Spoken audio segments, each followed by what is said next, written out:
Hello guys, आप लोग को बीच आज की क्लास में बताने वाले हैं साइंस का क्वेश्चन जो कि आप लोग को बीच मॉडल सेट आपको 3 हो गया। तो गौर फरमाइएगा और आप लोग शुरू से अंत तक वीडियो देखिएगा और साथ ही साथ जब तक बने रहें, शुरू से अंत तक वीडियो देखें और साथ ही साथ आप लोग सब्सक्राइब करें, लाइक करें, कमेंट करें। इसके लिए धन्यवाद। तब तक के लिए बने रहें। तो चलिए आज का क्लास जो आपका है क्लास 10th का साइंस का मोस्ट वीवीआई क्वेश्चन के बारे में बताने वाले हैं, जो कि आपके ये ऑब्जेक्टिव के बारे में ही बताने वाले हैं। चलिए बताते हैं कि आपका क्वेश्चन जो है आपके सांतर यानी विभवांतर मापने वाले यंत्र को क्या कहते हैं, यानी विभवांतर मापने वाले यंत्र को क्या कहते हैं। आपको फाइनली आंसर है तो बताइएगा। आपके सामने जो 4 ऑप्शन है जो कि है, आपको बहुत बेहतरीन तरीका से ध्यान दीजिएगा और शुरू से अंत तक वीडियो देखिएगा। वो जो आपका फाइनली आंसर होगा वोल्ट मीटर, यानी वोल्ट मीटर होगा। वोल्ट मीटर, अब वोल्ट मीटर को किस से सूचित करते हैं? वोल्ट मीटर को भी से सूचित करते हैं। वोल्ट मीटर को किस से सूचित करते हैं? भी से, ठीक है ना। चलिए आइए, बहुत बेहतरीन तरीका से क्वेश्चन है। प्रकाश के परावर्तन के नियम, यानी प्रकाश के परावर्तन के कितने नियम हैं, यानी गौर फरमाइएगा। 1 2 3 इनमें से कोई नहीं। आप बताइएगा प्रकाश के परावर्तन के नियम जो होते हैं ना वो 2 होगा। कितना होगा? 2 होगा।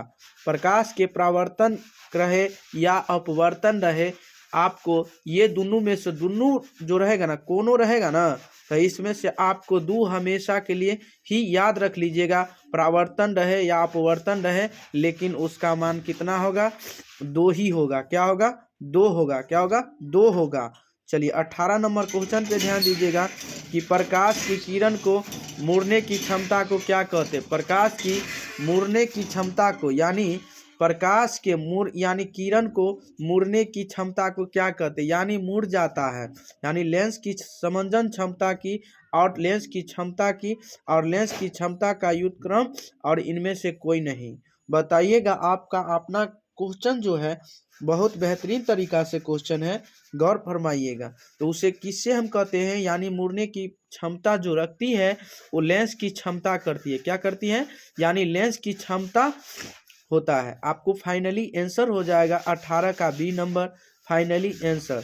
चलिए देखिए कितना गजब क्वेश्चन है आपके सामने, जो कि मोस्ट वीवीआई क्वेश्चन है। ध्यान दीजिएगा कि अवतल लेंस द्वारा प्राप्त प्रतिबिंब होता है, यानी अवतल दर्पण द्वारा प्रतिबिंब जो होता है ना, जो कि बहुत मोस्ट वीवीआई क्वेश्चन, जो भी क्वेश्चन आज के क्लास में वीडियो में बताएंगे, जो कि आप लोगों को बीच मोस्ट वीवीआई क्वेश्चन यानी पूछा हुआ क्वेश्चन के बारे में बताएंगे और उसे आसान तरीका से आप लोग को पता होगा। तो चलिए, अवतल लेंस द्वारा प्राप्त प्रतिबिंब होता है क्या? ए में सीधा है, बी में छोटा है और सी में काल्पनिक या आभासी है और डी में इनमें से सभी। तो ये जो होगा ना, आपको बहुत बेहतरीन तरीका से आपको बताए नहीं है। इनमें से यानी इनमें से सभी आपको किस ऑप्शन में मिल रहा है? तो आपको जो मिल रहा है ना वो कहाँ पे मिल रहा है? आपको डी ऑप्शन में ही मिल रहा है। बहुत बेहतरीन तरीका से याद कर लीजिएगा, साथ ही साथ इसे आसान तरीका से ध्यान दीजिएगा। तो जो कि आपको 19 का डी ऑप्शन फाइनली आंसर हो जाएगा। चलिए बताइए 20 नंबर क्वेश्चन पे ध्यान दीजिएगा। बहुत आसान तरीका से क्वेश्चन है कि उत्तल दर्पण क्या है, गौर फरमाइएगा। उत्तल दर्पण की फोकस दूरी और उसकी वक्रता त्रिज्या का होता है। गौर फरमाइएगा। तो सबसे पहले जो आपको जो फोकस का मान यानी कोई भी अलजेब्रिक जब होता है, तो यदि आप बताइएगा तो फोकस का मान यानी अलजेब्रिक कुछ भी है तो उसके पीछे में हमेशा के लिए एक छुपा रहता है। छुपा रहता है कि नहीं? तो बताइएगा ये वक्रता त्रिज्या, यानी वक्रता त्रिज्या कह रहा है। तो वक्रता त्रिज्या बराबर, गौर फरमाइएगा, जो फोकस दूरी बराबर जो होता है त्रिज्या यह होता है ना, तो क्या होता है? तो r/2 होता है कि नहीं? तो बताइएगा r के पीछे में कितना छुपा है? 1 ना छुपा रहता है, और 2 तो पहले ही से है, बट्टा में है ना। तो आप बताइएगा कि वक्रता त्रिज्या और ये फोकस दूरी का संबंध अनुपात जो होता है वो होता है क्या? 1/2 होगा। क्या होगा? 1/2। उम्मीद करते हैं कि आप इसे अच्छा तरीका से सीख गए होंगे, और नहीं भी सीखे तो कोई बात नहीं है, आपको आंसर याद कर लेना है और जाके पिछले वीडियो में जाके देख लीजिएगा। चलिए 21 नंबर क्वेश्चन पे ध्यान दीजिएगा। 21 नंबर क्वेश्चन जो है आपका कि नेत्र लेंस की वक्रता त्रिज्या कम हो जाने से कौन सा दृष्टि दोष होता है। यानी दृष्टि दोष यानी कम जो हो जाने पर, यानी नेत्र की लेंस की वक्रता त्रिज्या कम हो जाने से कौन सा दृष्टि दोष होता है। तो निकट दृष्टि दोष, दूर दृष्टि दोष, जरा दूर दृष्टि दोष, इनमें से कोई नहीं। तो बताइएगा, आपका बहुत फाइनली आंसर है, क्वेश्चन है, गौर फरमाइएगा, जो कि आपका फाइनली आंसर जो होगा वो नेत्र लेंस की कम हो जाने से निकट दृष्टि, यानी निकट दृष्टि दोष उसको क्या हो जाता है, यानी उसको कम हो जाता है, निकट दृष्टि दोष होता है। ठीक, आइए आपको तो 21 नंबर का जो फाइनली आंसर होगा, जो कि आपको 21 का ए फाइनली आंसर हो जाएगा। चलिए 22 नंबर क्वेश्चन पे ध्यान दीजिएगा। लघु पथन के समय परिपथ का प्रतिरोध होता है। बताइएगा, 22 नंबर क्वेश्चन आपके सामने है, गौर फरमाइएगा और इसे साथ सब्सक्राइब भी कीजिए, लाइक भी कीजिए, कमेंट भी कीजिए, और जितने भी सारे दोस्त हैं सारे दोस्त के पास भी शेयर भी कीजिए, ताकि जब जब लाइव क्लास आऊँ तो आप लोग उसे आसान तरीका से क्लास कर सकें। चलिए, तो लघु पथन के समय परिपथ का प्रतिरोध जो होता है बहुत कम हो जाता है, परिवर्तित नहीं होता है और बहुत अधिक बढ़ जाता है। इनमें कोई नहीं। बताइएगा, इनमें कोई नहीं।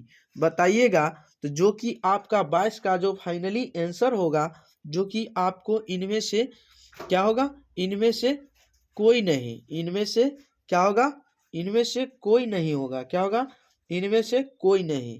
ठीक है, आइए देखिए, मोटर गाड़ी आप लोग देखे होंगे, मोटर गाड़ी, देखिए कहावतें में मोटर गाड़ियों में चालक के सामने लगे क्या रहता है।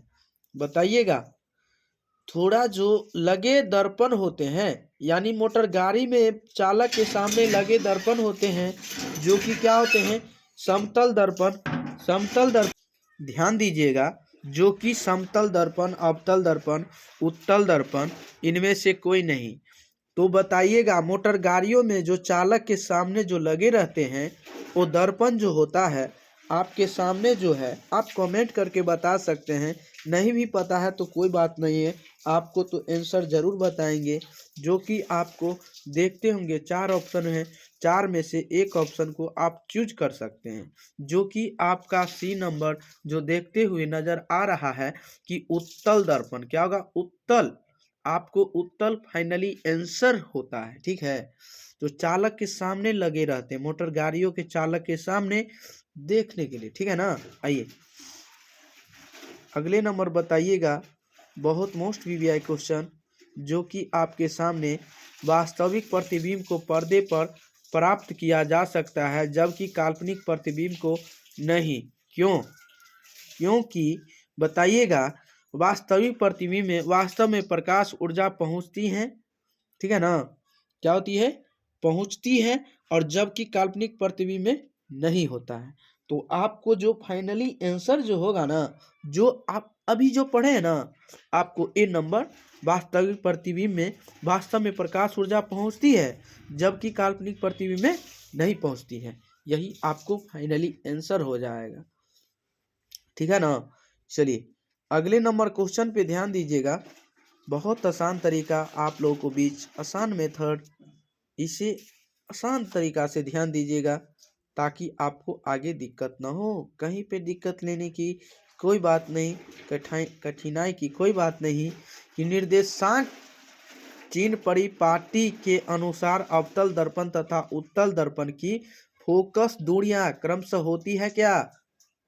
बताइएगा, आपके सामने फाइनली आंसर जो होगा कि ऋणात्मक कामा धनात्मक, ऋणात्मक कामा धनात्मक, ऋणात्मक कामा धनात्मक होगा। ठीक है ना, चलिए किसी उत्तल लेंस की फोकस दूरी हमेशा होती है प्लस भी ई माइनस भी ई, प्लस माइनस भी ई, इनमें से कोई नहीं।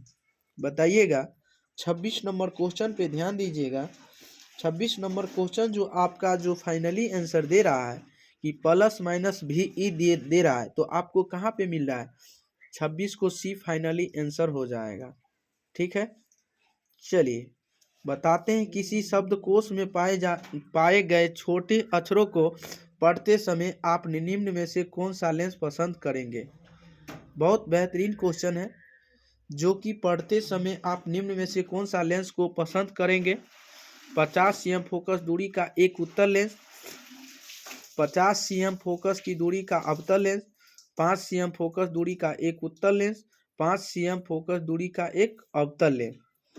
तो जो कि आपका फाइनली आंसर जो होगा ना, वो 5 cm फोकस दूरी का एक उत्तल लेंस ही लेंगे। उम्मीद करते हैं, चलिए उम्मीद करते हैं कि आप लोग अच्छा तरीका से सीख गए होंगे। तो साथ ही साथ आप लोग जरूर सब्सक्राइब कीजिए, लाइक कीजिए, कमेंट कीजिए, शेयर कीजिए। इसके लिए धन्यवाद। आज के लिए इतना ही।